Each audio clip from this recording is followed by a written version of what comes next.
Namaste. This is the second part of the lecture Lost in the World by Balakiadas. It's a question and answer session, and it will be good if you haven't seen the first part to check that out. We will put a link to that in the description. So that's about all I'm going to present right now. If anyone has some questions, we're going to try to make it possible to ask a few, and then we're going to have a little more meditation at the end. Are all animals spirit souls? Yes, that is correct. Not only animals, all life forms, plants as well, the birds, the insects, the reptiles, the aquatics, wherever you find life, the germs, the amoebas, everybody. If there's life, it means there's a spirit soul inside that particular body. And when that soul leaves that body, then it becomes a whole different concept. There's no life there. Like a tree. As long as the soul is in a tree body, see, then there's a lot of activity in the tree. You know, nutrition is drawn from the soil. Sap rises, leaves appear, fruit grows if it's a fruit tree, or flowers, or whatever, see. But when the soul leaves that body, none of that takes place. And very quickly, the tree begins to deteriorate. I was walking today, you know, in a little patch of forest here in Oslo. And there was a dead tree, and as soon as the tree dies, then all kind of things attack it. The birds come, the insects come, the birds are looking for the insects, and fungus grows on it. So this old tree had fungus going all over it, etc. Well, all the trees around were alive, no fungus, see, looking healthy. So it's the soul is the life, and wherever there's life, that's a person. So that's why we call every life form a person, not just humans. What do you mean with happiness? Yeah. What is happiness? Yeah. Well, see, that shows you we don't know. If you know, you know. What, you know, you could look it up in the dictionary. The general idea is I feel good, I feel enlivened, I feel full, I feel satisfied, you know, I feel happy. And it's a complete difference in material happiness, which is so dependent on a certain set of conditions. You know, I'm happy. Somebody, and this has happened many times over the years, has said, oh, I'm happy. And then you can ask the question, okay, you're happy. Tell me why you're happy. You know, I was a surfer for years, and believe me, of all the activities I've done, surfing produces the most happiness. You know, and so, you know, you tell a surfer, you know, you're not really happy. They go, huh? What? What do you mean? The waves are 8 feet today. Not very many people out. You know, it was perfect conditions. You know, I just surfed out. You know, they're not very receptive to the concept. They're not happy because they're experiencing. But you see the same person when the waves have been jumped for 2 weeks, you know, and when they were good, it was so crowded you couldn't have any fun. And the guy's experiencing a whole nother thing because the conditions have changed, you see. Or you're sick. Oh, I was so happy because I'm healthy and I got, you know, money and I'm going on a vacation and blah, blah, blah, blah. But you take all those things away. You know, now you're diagnosed with cancer, your financial thing turned upside down. There's no vacations, even a possibility. You see, your relationships are, you know, very difficult and so on. And you're not happy because the conditions have changed. So material happiness is fleeting, temporary, and never satisfies the soul. But when you're spiritually happy, all those external things don't affect your happiness. You know, even the big ones, like you got cancer and you're going to die in 4 weeks. Stage 4 cancer, very advanced, metastasized to your organs. You got 4 weeks to live. Well, that's a big tragedy to most everybody. But if you're spiritually situated, you're spiritually happy, you're spiritually in tune with the Supreme, and you're feeling your strength, your protection, your satisfaction, your happiness there, then that doesn't take away your happiness. Material conditions don't change it. So happiness is the nature of the soul, and the more you experience spiritual happiness, then you'll also be more able to see material happiness for what it really is. Can you explain that we come from the spiritual world? You know, the concept even makes the most sense. Think of it like this: spirit, soul in the spiritual world. That sounds right. Spirit, soul in the material world. That doesn't sound right. You know, you can, it's like oil and water. You can put the two together, but they never mix. So we, the spirit soul, never really mix with the material world. We don't really feel truly comfortable here. And how can you be when you're faced with inevitable death, you know, staring everybody in the face sooner or later? So we come from the spiritual world, and the question would be why, and I'm not going to go into great detail because it's quite involved, but let's just make it as simple as possible. We have an eternal amount of independence and an eternal free will. See? So we have a free will. We have the freedom to exercise our independence. And at some point, and don't try to figure this out logically because it's not logical, we decided, I want to be independent. I want to do my own thing. Just like when kids grow up. You know, at some point, they want to be independent. They don't want to live at home anymore. They don't want mom and dad telling them what to do. They don't want any restrictions. They want to have their own life. So it's just exactly in that way that we decide, I'm going to be independent. I want to do what I want to do. So the material world is the place that has been created for us to come and have freedom to do whatever we want to do. I can go this way, that way. My freedom. And that's what everybody's fighting for, right? Freedom. I mean, there's wars going on all the time about freedom. I want the freedom to do this, movements and protest and whatever. But we don't even know what freedom is. That's the sad part. We want freedom, but we don't know what freedom is. But we come into the material world, we think we're free, but that's a big illusion because we're under the influence of the material energy, and that controls us, just like on planet Earth, the law of gravity. You know, we're not free of the law of gravity on planet Earth. See? So no matter how much I want to fly like a bird in a human body, I can't do it because gravity says otherwise. So I devise devices to make it so I can get that, quote, freedom.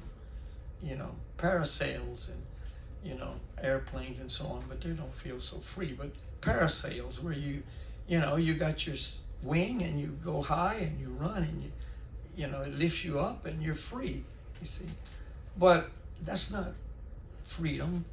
You know, it's still controlled by gravity, and you can't stay up for so long, and if you have some problem, you come crashing down, you know, etc., etc. So we want freedom because it's the nature of the soul to be free. But I'm going to get too deep if I don't watch out, because it's a big story. But the concept is real freedom for the soul is in the spiritual world, like real freedom for the fish is in the ocean. As long as it's on the land, it's suffering. It's not free. Like an aquatic's not free either in the true sense of the word, but it's free of all this material encumbrances. So that's why when we go back to the spiritual world, that's real freedom, that's real success. That's a real success story. And we'll talk more about that on the follow-up. We got to follow up on Thursday and think about some of these things. Bring your ideas, your questions, etc. on Thursday, and we can continue. Do you recognize the wave of awakening to the truth of who we are around the world? Pretty good, huh? Memorized. Yeah. Yes and no. And there are, I will say there's maybe an increase in people who are kind of interested, but compared to the people who are becoming more not interested, it's a tiny minority. Because there's more and more people that are not interested. And so it's such a rare thing for someone to be interested in spiritual life that if you find a few people in all of Oslo that are interested, wow, everybody's getting interested, but look at all the other people that don't even know about it, and they're going in the other direction and doing things and living lifestyles that cover their spiritual interests. But every single person that does become more interested, that's a wonderful thing. Wonderful thing for the individual and a great asset for the planet itself. The people on the planet and the planet itself. And unfortunately, a lot of the people that become interested show some spiritual awakening, so to speak. There's so much misinformation that, the interest is there, but the misdirection is also there, and they get led on a journey that is not the real solution in the name of spiritual awakening. But when a person is really serious, they'll find the true teaching, the true path, the true teacher, spiritual master, and they'll be guided properly. So we hope the wave increases and increases.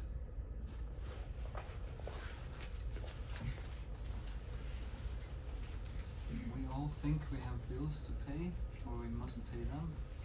Bills to pay. Bills to pay, yeah. Do you believe we must all work conventional jobs to make money to pay those bills? How to get unlost if we must be lost in paying bills?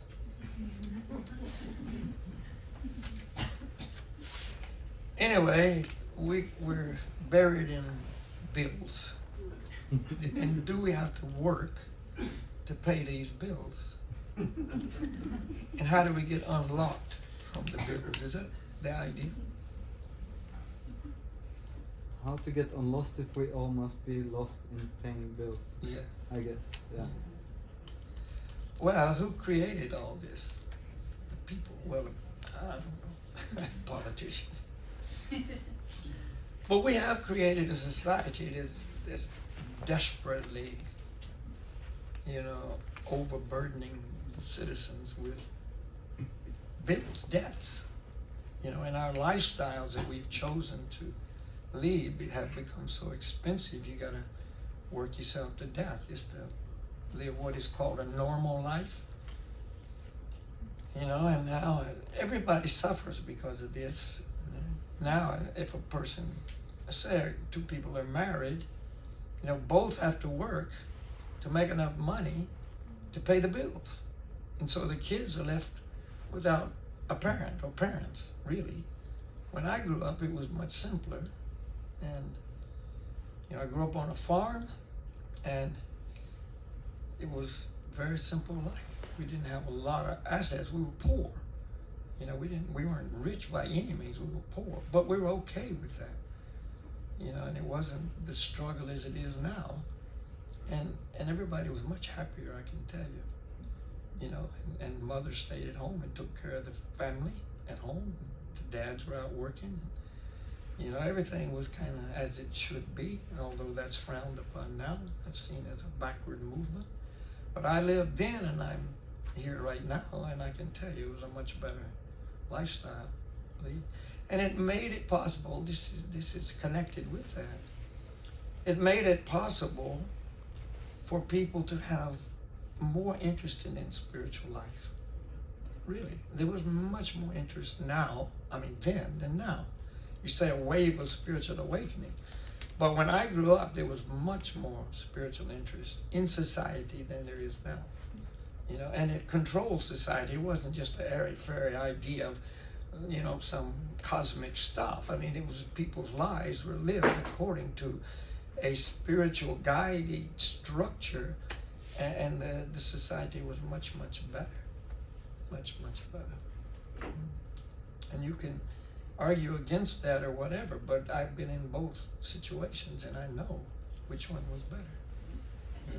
I mean, crime, there was almost no crime. Now you gotta lock everything to death. You gotta lock the door. You can't even get in the door to this building without an app. App it up. Before, you didn't even need a key. You didn't even need a lock. My dad never lost his car keys, ever. You know why? Because he never took them out of the car. Where's your car key? In the ignition. You just go, start it up.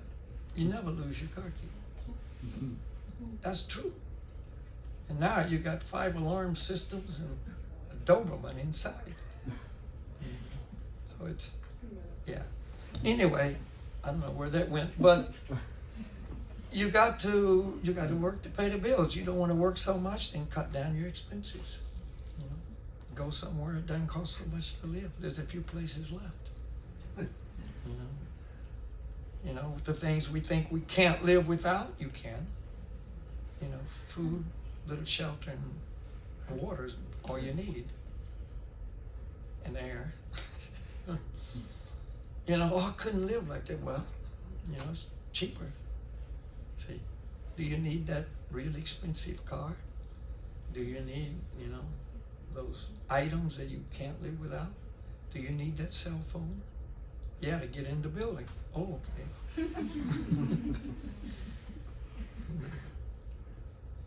And pretty soon you're going to need a chip in your hand to pay your bills. That's not good either, is it? Then the next is a chip in the brain. Then you'll be a chip off the old block.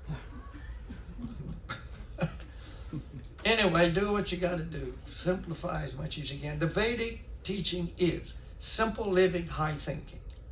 That's true. That's the Vedic system. Simple living, high thinking. We've created the opposite. Complex living and low thinking. Does it rob you of happiness and peace and satisfaction? Yes. Does it rob you of the desire to grow spiritually? Yes. See? It robs you of the things that are important in life. So, but simple living and high thinking, yeah, that's a much better formula.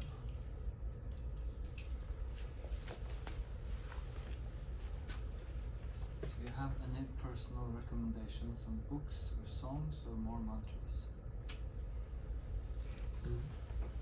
Do you have any recommendations on books or songs or more mantras?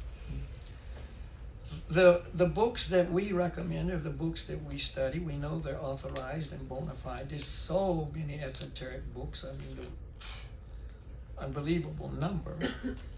But what we recommend, these are books, this is knowledge, this comes through our disciplic lines since time immemorial, through our Brahma Sampradaya, right to the current day from our spiritual masters. And so our spiritual master has various books that he has written, that are very easy to read, very understandable, very, to the point, and you don't have to be a scholar to read them. You don't have to know all kinds of background things.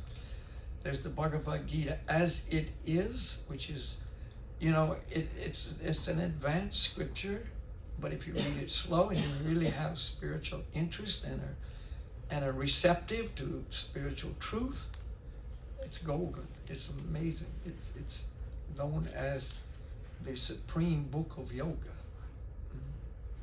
So those two, and after that, there's other ones, but you know, those are where we recommend starting. Songs, we just sing the mantras, and the mantras that we use and pass to others are on the highest level of transcendental purity and purificatory powers, we'll say, or empowerment. So there's innumerable combinations called mantras, but they're for different things. Ours are to develop pure spiritual perfection. So you don't need a lot of mantras. You just need few mantras and use those mantras. Like Gauranga, if you only had the mantra Gauranga, that will do everything. That will do everything. That and a couple of other mantras, which we'll do a couple at the end here, they will take care of everything. So sometimes we think more is better, but no, that's not the case. Do the Vedas describe what we need to recognize our true nature in this world? Why can't we recognize our true nature? Yeah, as spiritual What beings. prevents human beings from realizing? What the true- prevents? Yeah. What prevents human beings from recognizing their true nature? I should let you read into the mic. Yeah. Because we're covered by illusion. That's why. You know, like these questions lead into some pretty deep subject matter. But when the soul comes into the material world to be the enjoyer and the Lord and the master and the controller and all the things we're trying to accomplish, then we have to be put under illusion to think that I'm in that position or can become that. Because the truth is, I'm not the master, the Lord, the enjoyer. I am actually the servant of the Supreme Lord eternally. I can't change that. So for me to play the role, the false role of the Lord, I have to be put in illusion. See? I can't otherwise play that game. And so we are, when we come into the material world, we're put into the illusion that I'm my body, that this world is my home, and all the other illusions that we live out on a daily basis. And that keeps us from realizing who I am. That's why we need someone to wake us up. If I'm asleep at night and I'm involved in a dream, and I'm really involved in that dream, I forget who I am in my non-sleeping life. You know, I'm another whole person living another whole life. And I wake up and I realize, oh, I see, now I'm in my material position, whatever my position is.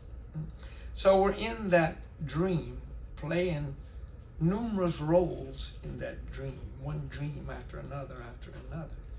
So the teachings and the teachers wake us up. No, you're not, that's a dream, that's not who you are. That's not your real life, that's not what you should be doing, and so on. And we wake up and then we see things as they are. So we need to be woken up. And most people don't want to wake up. You know, like when you're in a dream and somebody tries to wake you up and you, don't wake, man. You want to stay there? Of course, if you're in a nightmare, you're happy. So that's the way it is. If we're really having a nightmare in life and somebody wakes us up, we're happy about that. Thank you very much. You know, it was horrible where I was. So that's why illusion. But the mantras clear away the illusion. They cut through the clouds. They make it so we can see the light of truth. We have to operate within the material world every day. So how do we remain in the spiritual world but still function in the material world, not disconnected, not disconnected? Where you can be in the material world but not of the material world. That's the whole key. We're in the material world, and we have to operate in the material world every day. I mean, the body, for instance, has to be maintained. And to maintain it, it takes a lot. You know, not only you got to have food and, you know, shelter and clothes and all that, but you got to have the jobs that you mentioned, the money, the bills and so on, to maintain all of that, and et cetera, et cetera. Yes, that's true. It comes with a price. When we enter the material world, it comes with a big price. But our consciousness does not have to be of that. See, in the world, but not of the world.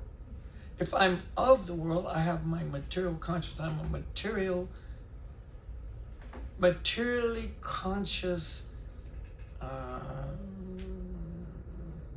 don't know, like what did Madonna say? I am a material girl. That's one consciousness, but the other consciousness is I'm spirit, soul, and this world is temporary, and I'm just dealing with it as I have to. So I do what I need to do to maintain my body, and if I have family, to maintain the family, and, you know, do my part in society, whatever it may be, and function, you know, on that level as necessary. But I don't forget who I am, and I don't forget the real goal in life. And I'm always conscious to move toward that ultimate goal of spiritual perfection and love.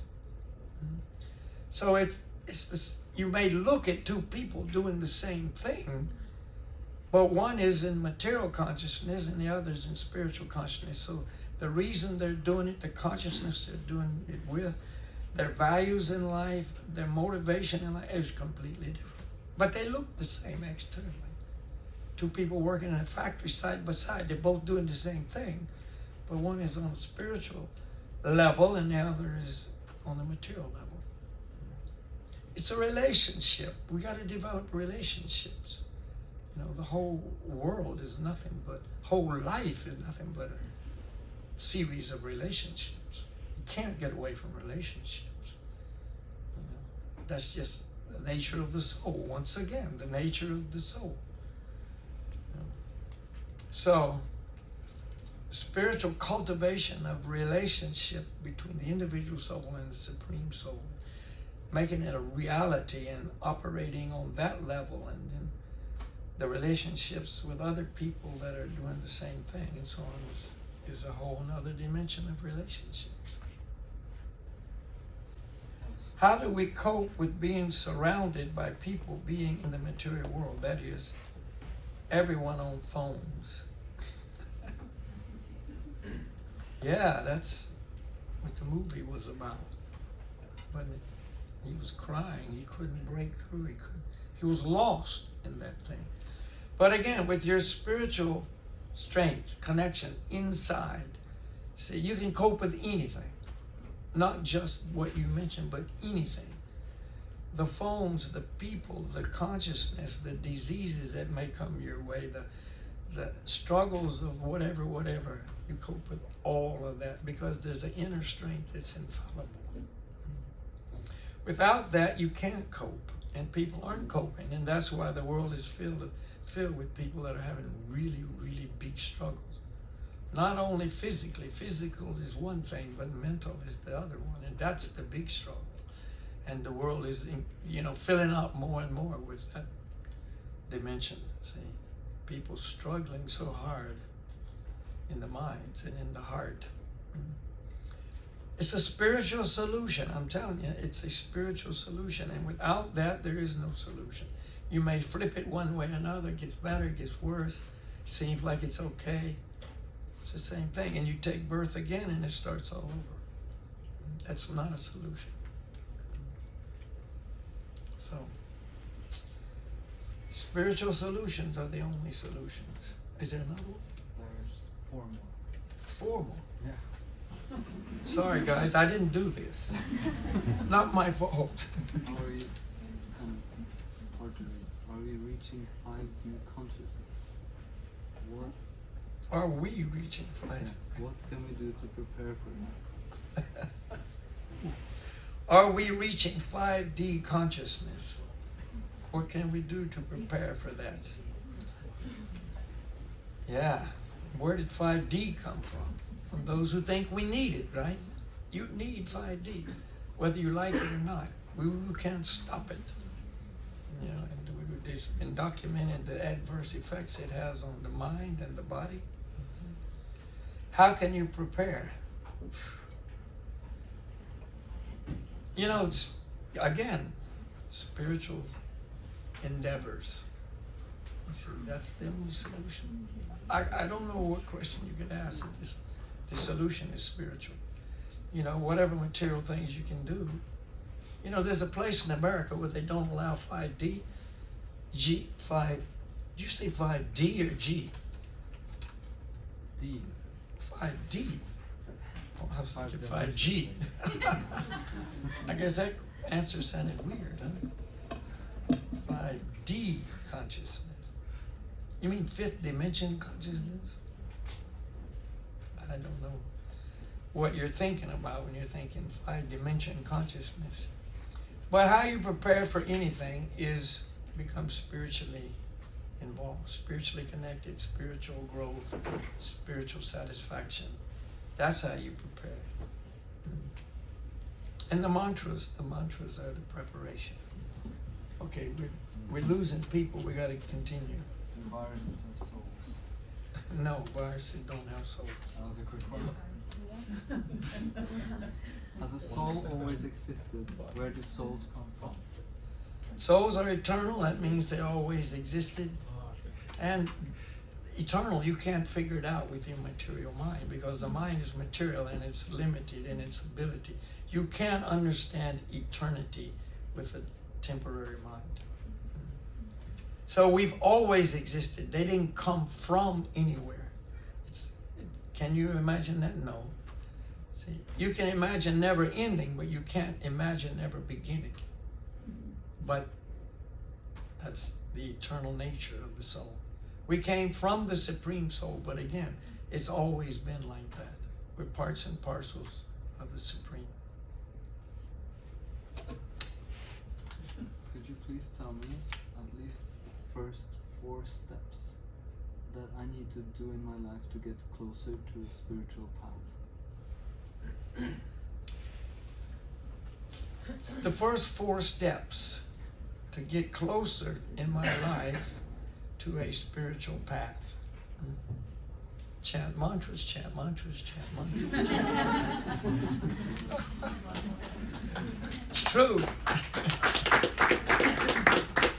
And when you do that, come see us again and we'll give you the next 3.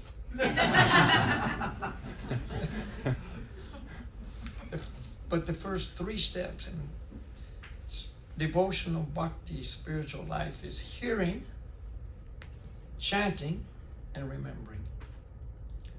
So you hear, you chant, and you remember. That's the first 3. And after that, there's others. Yeah. So tonight you've heard, you've chanted, now remember. And come back Thursday. Okay, so we're going to put some mantras on the screen. We're going to have another technique called sankirtan. Sankirtan means congregational chanting. Garanga is normally done privately, although you can do it as a group like we did earlier. Sankirtan is 2 or more people coming together and chanting the mantras. Normally it's done with the accompaniment of a musical instrument, but it doesn't have to be. Tonight we're using guitar. And the process is called Shravanam Kirtanam. Shravanam means to hear, Kirtanam means to chant. I chant, everyone listens, everyone responds, and I listen. So it's back and forth like this. And don't worry about the quality of your singing voice. This is not a talent show. This is the chanting of mantras. So just relax, listen, and repeat. And I might chant is Gauranga, but I may also chant Haribo Gauranga.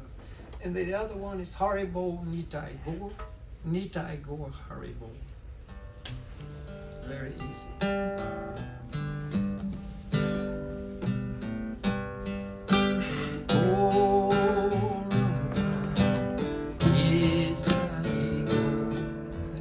I guess that's not up there, huh? better just stick with the text. Haribo Haribo Gauranga Gauranga Haribo Haribo Gauranga Gauranga Haribo. Now everybody.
Haribo, Nitaigo, Nitaigo, Haribo.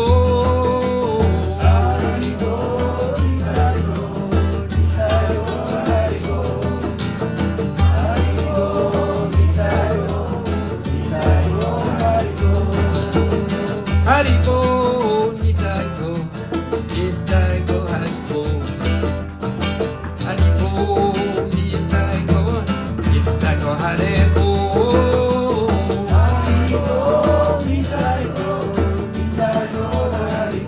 Haribo,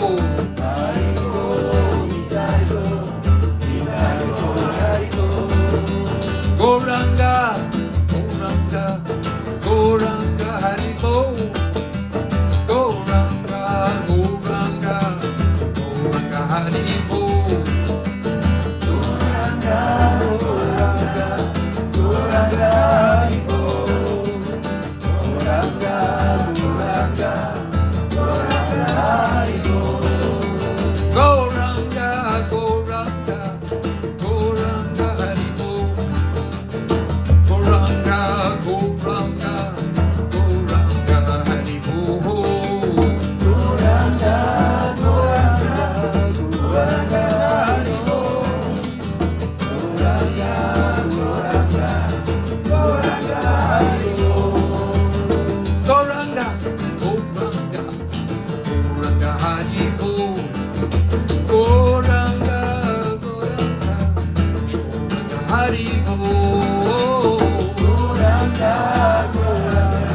Goranga, Haribo. Hari Haribo. Goranga, Goranga, Goranga, Haribo. Goranga, Goranga, Goranga, Haribo. Goranga, Goranga, Goranga, Haribo. Goranga, Goranga, Goranga, Haribo. Goranga, Goranga, Goranga, Haribo. Haribo, Nitaigo, Nitaigo, Haribo. Haribo, Nitaigo, Nitaigo, Haribo. Haribo, Nitaigo, Nitaigo, Haribo. Haribo, Nitaigo, Nitaigo, Haribo. Haribo, Nitaigo, Nitaigo, Haribo. Haribo, Nitaigo, Nitaigo, Haribo. Haribo, Nitaigo, Nitaigo, Haribo. Haribo, Nitaigo, Nitaigo, Haribo. Haribo, Nitaigo, Nitaigo, Haribo. Haribo, Nitaigo, Nitaigo, Haribo. Haribo, Nitaigo, Nitaigo, Haribo. Haribo, Nitaigo, Nitaigo, Haribo. Haribo,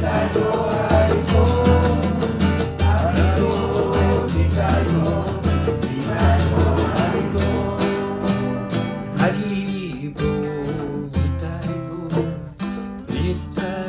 Nitaigo, Haribo. Haribo, Nitaigo, Nitaigo, Haribo.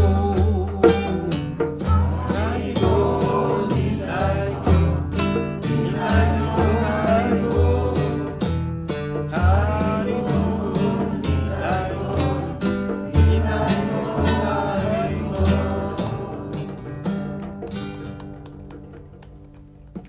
Haribo. Okay, thank you very much.